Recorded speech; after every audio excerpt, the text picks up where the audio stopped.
At dahil nga magpipiesta dito sa amin sa San Jose Occidental Mindoro, haba naman syempre kailangan natin i-experience sa mga pasyalan dito sa plaza. Welcome back mga bulikat kong kaibigan at haliparot. At ito na nga, lugaw ang ating babanatan. Preparation to para sabulan sa mga bata mamayang gabi. O diba, kompleto ng aking pamilya ngayon sa pagkain ng lugaw.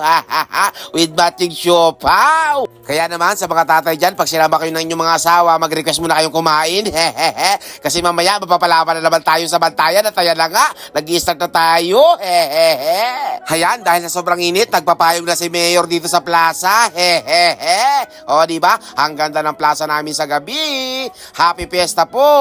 Inagahan ka namin pumunta kasi paggabi na ako po, napakaraming tao. At pagkatapos nga, meron ako nakita dito, mais, napakaganda ng balat. O diba, tingin ko matamis yan. At ito na nga, mapapakinabangan na natin yung kinain nating lugaw. Taga-sunod-sunod na naman tayo sa kanila, taga-video. Sa dami ng mga tinda dito, naku po, mananawa ka na lang kapipili, di mo na alam kung saan ka pupunta.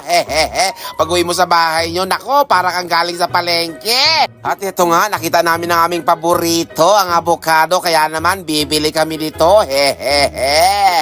Oh, kanina ka pa dyan nanonood, follow mo na rin ako. Maraming salamat, bye-bye, God bless.